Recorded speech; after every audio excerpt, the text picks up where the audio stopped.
संग्राम। शहीद किसानों का ये पैगाम। तो शुक्रिया जी, मेहरबानी।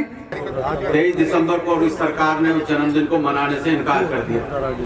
जो चिट्ठी आई, यहाँ के लोगों ने, लोकदल के लोगों ने चिट्ठी लिखी कि उनका जो किसान घाट है उस पर उनका जन्मदिन मनाया जाएगा, तो दिल्ली पुलिस कमिश्नर ने चिट्ठी लिख के दे दी कि इससे कोविड फैल जाएगा, इसलिए जन्मदिन नहीं मनेगा। और आज अटल बिहारी वाजपेयी जी का जन्मदिन है, पूरे देश में मनाया जा रहा है। यानी एक किसान के बेटे का जन्मदिन किसानों के देश में नहीं मन सकता और चौधरी चरण सिंह का जन्मदिन नहीं मन सकता। मैं आज आप लोगों के बीच में अटल जी को श्रद्धांजलि देते, वो भी महान नेता थे, उनको श्रद्धांजलि देते हुए चौधरी चरण सिंह के जन्मदिन की इस दावत में आपको शरीक समझता हूं और उनको याद करता हूं और देश के इस महान किसान नेता जिनके लिए किसान दिवस घोषित किया, उनको प्रणाम करता हूं। इसीलिए तस्वीर आपके बीच में लेकर आया कि दिल्ली की हुकूमत में बैठे हुए नरेंद्र मोदी, आप बेशक किसानों के मसीहा का अपमान करें, लेकिन किसानों के दिलों में आज भी चौधरी चरण सिंह बसते हैं और आज भी लोग उन्हें याद करते हैं। चौधरी चरण सिंह अमर रहे, अमर रहे, अमर रहे। चौधरी महेंद्र सिंह टिकैत अमर रहे, अमर रहे, अमर रहे। चौधरी छोटू राम अमर रहे, अमर रहे, अमर रहे। हमारे भारतीय किसान यूनियन की दिल्ली शाखा के अध्यक्ष और हमारे उदीयमान नेता चौधरी वीरेंद्र सिंह जी, हमारी गुलिया खाप के जाने माने साथी श्री विनोद गुलिया जी, हमारे यहाँ के 12 गांव के जो हमारे चौधरी हैं, प्रधान हैं, चौधरी खजान सिंह जी। अभी महाशय जी अपनी बात कर रहे थे, वो बीच में थोड़ा रुक गए, मैं चाहता था कि उनकी भी सुनो। महाशय जी, यहाँ पर बैठे हमारे तमाम भाई लोग और हमारी सरदारी, किसान बिरादरियों की सरदारी यहाँ पर मौजूद है और दिल्ली और हरियाणा के हमारे शानदार किसान बिरादरी के साथियों और भाइयों, मैं यहाँ से करीब 300 किलोमीटर दूर, जिसे देवभूमि कहते हैं उत्तराखंड, वहाँ से आया हूँ और आप लोगों को प्रणाम करने के लिए आया हूँ। तो मैं ये जानता हूँ कि ये देश किसानों का देश है। जब मैं छोटा था तभी स्वर्गीय चौधरी चरण सिंह के चरणों में आ गया था। ये तो दुर्भाग्य है कि 1987 में उनका देहांत हो गया। आज 33 वर्ष हो चुके जब स्वर्गीय चौधरी चरण सिंह का निधन हुआ था, 29 मई 1987 को। उनका जन्म 1902 में हुआ था, 23 दिसंबर को, और परसों उनका जन्मदिन था। मैं देहरादून में था, विधानसभा का सत्र चल रहा है और सैकड़ों लोगों के साथ, जिन लोगों ने उत्तराखंड राज्य बनाया, उनके प्रदर्शन का नेतृत्व कर रहा था। लेकिन मेरा ध्यान इसी पर था कि दिल्ली से मुझे एक चिट्ठी भेजी गई थी लोकदल के साथियों के द्वारा, जिसमें लिखा था कि दिल्ली में किसान घाट पर चौधरी चरण सिंह का जन्मदिन मनाने की चौधरी अजीत सिंह और उनके परिवार को इजाजत नहीं दी गई और किसानों को वहां जाने से रोक दिया गया। मैंने विधानसभा के सम्मुख अपने भाषण में सारी बात रखी और सैकड़ों लोग और जो पुलिस के लोग थे, जिसमें हमारी किसान बिरादरियों के बच्चे हैं, बहुत सारे लोग, मैंने देखा उन लोगों के चेहरे पे जितना गुस्सा और नाराजगी थी, उससे महसूस हुआ कि देश के लोगों में कितनी नाराजगी। कल रात जब मैं थोड़ी देर के लिए टेलीविजन देख रहा था तो एक बड़ा कवि सम्मेलन चल रहा था, जिसमें कुमार विश्वास स्वर्गीय अटल बिहारी वाजपेयी की प्रशस्ति गा रहे थे। हम भी अटल बिहारी वाजपेयी जी की इज्जत करते हैं, लेकिन मैं पूछना चाहता हूं दिल्ली की हुकूमत में बैठे हुए लोगों से कि चौधरी चरण सिंह का क्या गुनाह था? वो भी तो देश के प्रधानमंत्री थे, उन्होंने भी तो एक गरीब किसान के घर में जन्म लिया था। लेकिन आज आपकी पार्टी की हुकूमत है तो इस देश में 2 प्रधानमंत्रियों में भी आज फर्क रखा जा रहा है। यानी कि जो भाजपा का प्रधानमंत्री है उसका पूरे देश में दुनिया में जन्मदिन मनेगा, लेकिन चौधरी चरण सिंह अगर अलग विचारधारा के व्यक्ति हैं तो उनके जन्मदिन के लिए 200-300 लोग आते हैं वहां पर। मैंने बहुत साल में लोकदल का राष्ट्रीय प्रवक्ता रहा हूँ, चौधरी साहब के टाइम से लंबे समय तक युवा का महामंत्री अध्यक्ष रहा हूँ। मुझे बहुत अफसोस है इस बात का और आप सब लोग हाथ उठाकर इस बात की निंदा करेंगे कि चौधरी चरण सिंह जी का जो जन्मदिन मनाने से रोका गया, उसको किस तरह से एक किसान नेता का अपमान है।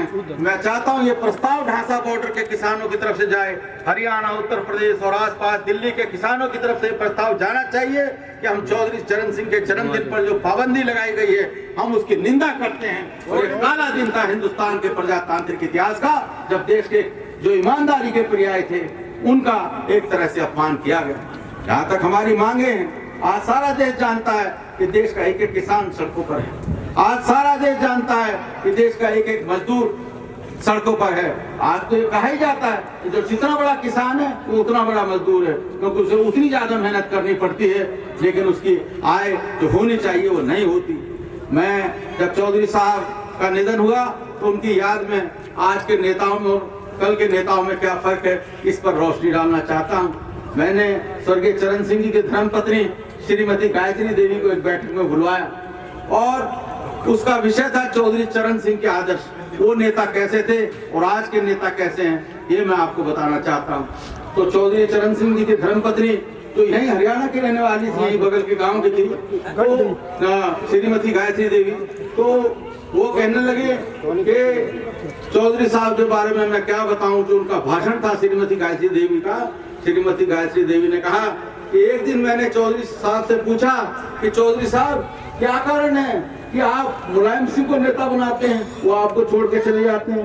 राजस्थान में आप चौधरी कुंभाराम आर्य को नेता बनाते हैं, वो आपको छोड़ के चले जाते हैं। कभी चौधरी देवीलाल भी नाराज होते हैं, वो भी चले जाते हैं। और बाद में क्या होता है कि वो फिर वापस आ जाते हैं और आप उनको फिर बना देते हैं। चौधरी साहब ने क्या बात कही आप सुनिएगा। चौधरी साहब ने कहा कि गायत्री, तुम ये कहती हो कि मैंने उन्हें मुख्यमंत्री बनाया, तुम ये कहती हो कि मैंने उनको विपक्ष का नेता बनाया। मुलायम सिंह आप जानते हैं 5वीं क्लास के एक स्कूल में बच्चों को पढ़ाते थे, एक प्राइमरी क्लास के टीचर को उन्होंने मुख्यमंत्री बनाया और देश के रक्षा मंत्री तक के पद पे गए।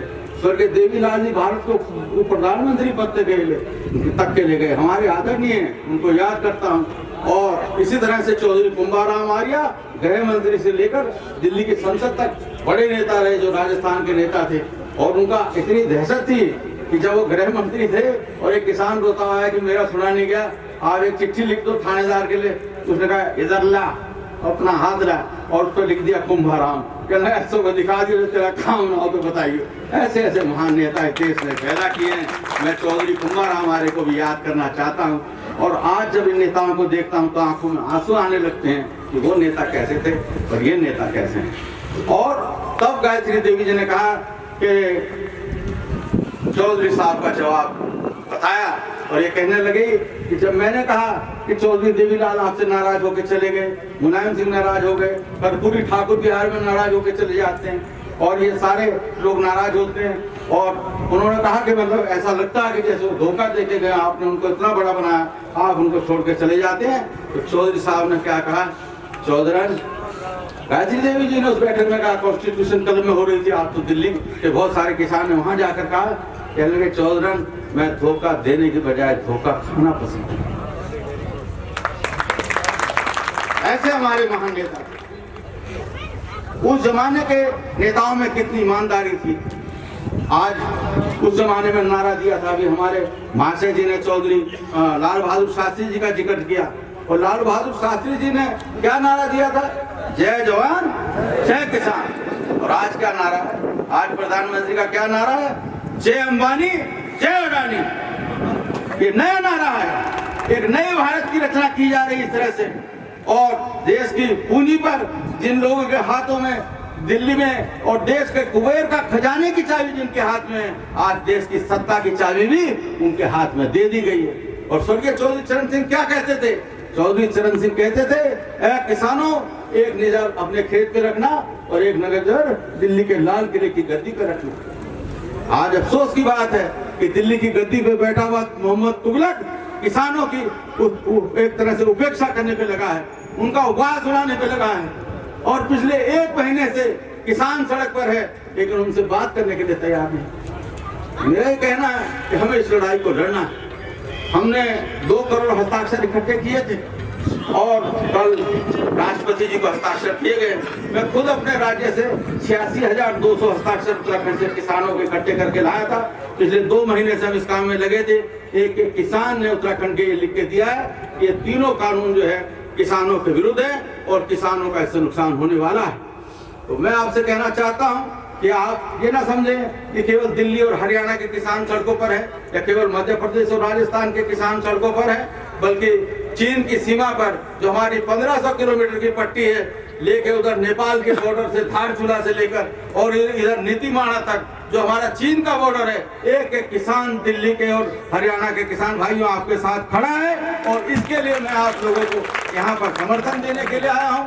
मैं कोई ज्यादा भाषण देने के लिए नहीं आया। जब मेरे साथी आ रहे थे तो कह रहे थे आपको वहाँ बोलना पड़ेगा, मैंने कहा मैं बोलने नहीं आ रहा हूँ, उनकी सुनने आ रहा हूँ। मैं आभारी हूँ चौधरी वीरेंद्र सिंह जी का और यहाँ के आयोजकों का कि उन्होंने मुझे मौका दिया। मैं कहना चाहता हूँ कि एक ऐतिहासिक लड़ाई के मोड़ पर किसानों का संघर्ष है। मुझे उम्मीद है कि इस दुष्ट सरकार की आंखें खुलेंगी। कोई ज्यादा शब्द मैं कह नहीं सकता क्योंकि मैं स्वर्गीय चौधरी चरण सिंह का शिष्य हूँ, जिन्होंने किताब लिखी थी शिष्टाचार। उन्होंने किताब लिखी थी शिष्टाचार। मैंने कहा भाजपा के हमारे जो मंत्री हैं यहाँ पर स्मृति ईरानी से मैं खुद गया किताब देने के लिए चौधरी साहब की, इसको 8वीं क्लास में लगा दो, इस देश में भ्रष्टाचार बढ़ रहा है। चौधरी साहब की किताब शिष्टाचार पढ़ेंगे तो लोग सीखेंगे कि कैसे जीना है। मैं गया था प्रकाश जावड़ेकर साहब के पास, जब वो मंत्री बने वो इसके ह्यूमन रिसोर्स के मानव संसाधन के, और किताब भेंट करके आया। हर मंत्री के पास जाता हूँ, लेकिन बड़े दुख की बात है कि आज शिष्टाचार की कोई बात नहीं करता और भ्रष्टाचार का दर्जा बढ़ता जा रहा है। तो मैं इस ऐसे समय में जब चारों तरफ अंधेरा दिखाई दे रहा है, आप लोग जो संघर्ष कर रहे हैं, इससे देश में एक नई रोशनी आई है।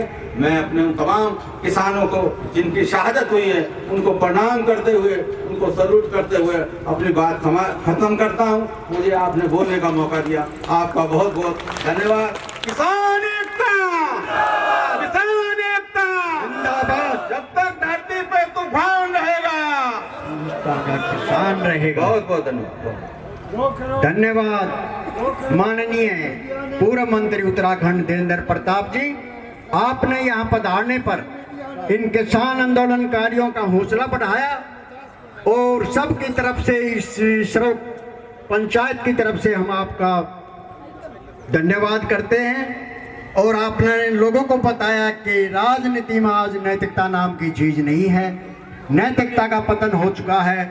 इस तरह के आदर्श आपने पेश किए। शरफ खाप की तरफ से हम आपका बार बार धन्यवाद करते हैं। जय।